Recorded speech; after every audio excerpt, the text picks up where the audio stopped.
أعوذ بالله من الشيطان الرجيم ولقد خلقناكم ثم صورناكم ثم قلنا للملائكة اسجدوا لآدم فسجدوا إلا إبليس لم يكن من الساجدين قال ما منعك ألا تسجد إذ أمرتك قال أنا خير منه خلقتني من نار وخلقته من طين وَلَقَدْ خَلَقْنَاكُمْ ثُمَّ صَوَّرْنَاكُمْ ثُمَّ قُلْنَا لِلْمَلَائِكَةِ اسْجُدُوا لِآدَمَ فَسَجَدُوا إِلَّا إِبْلِيسَ لَمْ يَكُنْ مِنَ السَّاجِدِينَ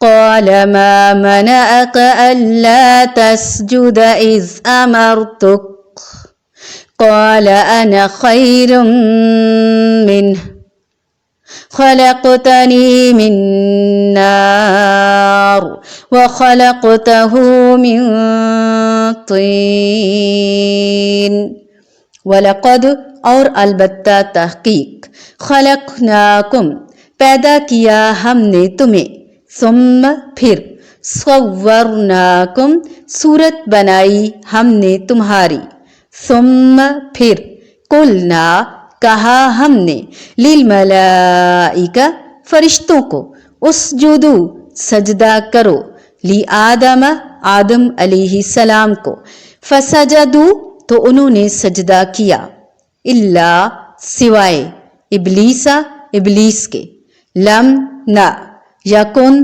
تھا وہ من الساجدین سجدہ کرنے والوں میں سے قال فرمایا ما کس نے منعک منع کیا تجھے اللہ کہ نہ تسجدہ تو سجدہ کرے اذ جب امرتو کا حکم دیا تھا میں نے تجھے قال وہ بولا انا میں خیرن بہتر ہوں منہ اس سے خلقتنی پیدا کیا تو نے مجھے من نارن آگ سے وخلقتہ اور پیدا کیا تو نے اسے من طین مٹی سے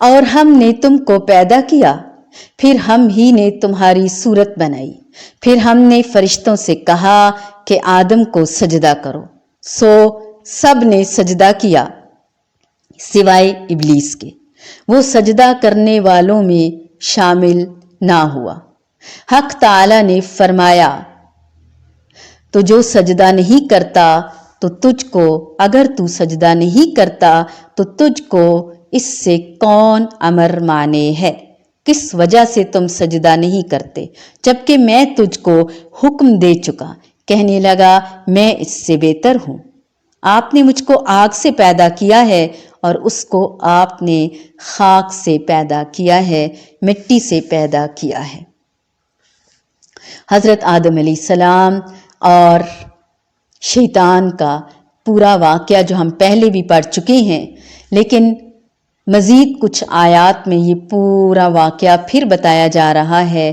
تاکہ ہمیں پتہ چلے کہ کون سا کریکٹر کیسا ہے ہم نے کس کو فالو کرنا ہے اور کیوں کرنا ہے سجدہ کرنے سے تجھے کس چیز نے روکا یعنی تجھے کس بات نے اس امر پر مجبور کیا کہ تم اس حد تک گزر گئے اور سجدہ نہیں کیا اللہ کی نافرمانی کی شیطان فرشتوں میں سے نہیں تھا بلکہ خود قرآن کی صراحت کے باوجود کے مطابق جنات میں سے تھا قرآن نے خود بتایا سورۃ الکہف میں لیکن آسمان پر فرشتوں کے ساتھ رہنے کی وجہ سے اس سجدہ حکم میں شامل تھا جو اللہ تعالیٰ نے فرشتوں کو حکم دیا، اسی لیے اس سے باز پرس ہو رہی ہے، پوچھا جا رہا ہے اور اس پہ غصہ کیا جا رہا ہے۔ اگر وہ اس حکم میں شامل ہی نہ ہوتا تو اس سے باز پرس کیوں ہوتی؟ پھر وہ راندہ درگار قرار پایا۔ شیطان کا یہ عذر گناہ بدتر ہے، اس نے بہت بڑا گناہ کیا۔ ایک تو اس کا یہ سمجھنا کہ افضل ہے وہ برتر ہے، یہ بھی اس کی غلطی ہے۔ اصل چیز اللہ کا حکم تھا جو بہت زیادہ افضل تھا، برتر تھا، اس نے اس حکم سے سرتابی کی، حکم عدولی کی۔ پھر اس نے خود کو بہتر جانا کہ میں آگ سے پیدا ہوا ہوں اور انسان مٹی سے، لیکن اس نے اس شرف و عظمت کو نظر انداز کر دیا جو حضرت آدم علیہ السلام کو حاصل ہوا کہ اللہ تعالیٰ نے انہیں اپنے ہاتھ سے بنایا اور اپنی طرف سے ان میں روح پھونکی۔ اب سوال یہ پیدا ہوتا ہے کہ کیا اس شرف کے مقابلے میں دنیا کی کوئی چیز ہو سکتی ہے بھلا؟ پھر اللہ کے حکم کے مقابلے میں قیاس سے کام لینا چاہیے، جو کسی بھی اللہ کو ماننے والے کو شیوا نہیں دیتا، زیب نہیں دیتا۔ اس کے علاوہ قیاس بھی قیاس فاسد قیاس تھا۔ آگ مٹی سے کس طرح بہتر ہو سکتی ہے؟ آگ میں سوائے تیزی کے، بھڑکنے اور جلانے کے کیا ہے، جبکہ مٹی میں سکون ہے، ثبات ہے، اس میں نباتات ہیں، اس میں نمو ہے، نمی ہے، نرمی ہے۔ مٹی آگ کو بجھاتی ہے، زیادتی اور اصلاح کی صلاحیت ہے۔ یہ صفات آگ سے بہرحال بہتر اور زیادہ مفید ہیں۔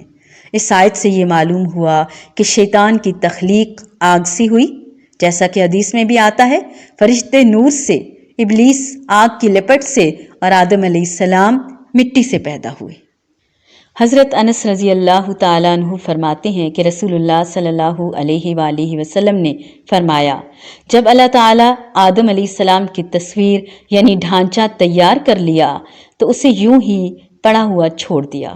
ابلیس اس کے ارد گرد گھومنے لگا، اسے دیکھ رہا تھا۔ جب اس نے دیکھا کہ اندر سے خالی ہے، پیٹ والی جگہ خول ہے، تو کہا کہ میں اس کے مقابلے میں کامیاب ہو جاؤں گا، کیونکہ یہ ایسی مخلوق ہے جو اپنے آپ پر قابو نہ رکھ سکے گی۔ حقیقت یہ ہے کہ پیٹ کی ہی خواہشات انسان کو بہکاتی ہیں۔ رمضان میں بھی پیٹ کی خواہشات پر پابندی لگائی گئی۔ انسان شیطان کے مقابلے میں قوت پا سکے تو شیطان نے اس کو کھوکھلا پا کر اپنے سے حقیر سمجھا، اس سے کہ آگے اس نے خود کو جھکنا، اپنی کمتری ثابت کی اور اوور کانفیڈنٹ ہو گیا۔ کانفیڈنس اس کو ہو گیا اس بات کا کہ میں کنٹرول کر لوں گا۔ وہ سجدہ کرنے والوں میں شامل نہ ہوا۔ اب اس قصے کے آغاز میں ہی ہم آدم علیہ السلام اور ابلیس کے واقعے سے اپنے لیے سبق نکالتے ہیں کہ اللہ کے حکم کے آگے سجدہ ریز ہونا، سجدہ کرنا یا نہ کرنا دو مختلف عمل ہیں۔ سجدہ نہ کرنا یہ ابلیس مردود کا فعل ہے، اس کی وجہ تکبر ہے اور اس کا انجام ذلت ہے، رسوائی ہے، خواری ہے۔ گناہ کر کے اکڑنا، بے حیائی، ڈٹھائی سے اپنے کیے پر شرمسار ہونے کی بجائے مزید بغاوت پر اتر آنا، یہ سب شیطانی حرکات ہیں۔ شیطان پر حسد کا دورہ پڑا جس نے اسے اتنے برے انجام سے دوچار کر دیا۔ شیطان کا ہدف انسان کو ناشکرا بنا کر اللہ تعالیٰ کی نظر سے گرانا ہے۔ اس کے لیے وہ ہر طرف سے حملہ کرنے کا عہد کر کے بیٹھا ہے۔ ابلیس انسان پر حملہ کرنے کے لیے صراط مستقیم پر بیٹھتا اور وہاں سے اللہ کے ذکر، قرآن اور سنت سے بھٹکاتا ہے۔ یعنی ڈکیت کی مانند جو بڑی بڑی شاہراہوں پر ناکے لگا کر لوٹتے ہیں، اس راہ پر مسلح ہو کر وہ کوشش کرتا ہے، اور مومن کو چاہیے کہ وہ ذکر اذکار کے ساتھ باوضو ہو کر، اس کا اس اسلحہ کیا ہے؟ استغفار، درود شریف، نیک نیتی، یہ اسلحہ لے کر جب وہ چلے گا تو شیطان کے وار کو خالی کرے گا۔ شیطان ہمیشہ خیر خواہانہ مشورے لے کر آتا ہے، وہ ناز سے بنتا ہے، وہ حملہ کرتا ہے، وہ اغوا کرنے کی کوشش کرتا ہے، وہ للکارتا ہے، وہ دائیں سے بائیں سے آگے سے پیچھے سے اپنی فوجیں دوڑاتا ہے، ہمدرد بن جاتا ہے، دوست بن جاتا ہے، انسان کی کمزوریوں کو جانتے ہوئے ان پر وار کرتا ہے، انہیں مٹھائی جوس پیش کرتا ہے، ان کی چاہتوں سے فائدہ اٹھاتا ہے، بس بہکاتا ہے، پھسلاتا ہے۔ شیطان کا ہدف انسان کی حیا، انسان کا لباس، جس سے وہ اسے محروم کرنا چاہتا ہے، اسے فیشنیبل بنانا چاہتا ہے، اسے برہنہ کرنا چاہتا ہے، اس پہ تسلط جمانا چاہتا ہے۔ حیا چونکہ انسانی فطرت ہے۔ اب یہاں پہ یہ مکمل واقعہ ہم اگلی آیات میں بھی پڑھیں گے، لیکن ہم یہ سوچ تو لیں، یہ جائزہ تو لے لیں اپنے آپ کا، اپنی فطرت کا، اپنے جسم کا، اپنے لباس کا، اپنی اقدار کا۔ حضرت آدم علیہ السلام اور اماں حوا علیہ السلام نے بھول کر خطا کی اور خطا پر نادم ہوئے، شرمسار ہوئے، شیطان کی طرح اکڑ نہیں گئے، اپنی غلطی پر اصرار نہیں کرنے لگے، اللہ سے گڑ گڑا کر دعا مانگنے لگے۔ یہ دعا ہمیں یاد کرنی ہے۔ ہر خطا پر ہم نے جھک جانا ہے، اللہ سے مانگ لینا ہے، تڑپ اٹھنا ہے، غلطی پر شرمندہ ہونا ہے، دوبارہ کبھی نہ کرنے کا پکا وعدہ کرنا ہے۔ وَلَقَدْ خَلَقْنَاكُمْ ثُمَّ صَوَّرْنَاكُمْ ثُمَّ قُلْنَا لِلْمَلَائِكَةِ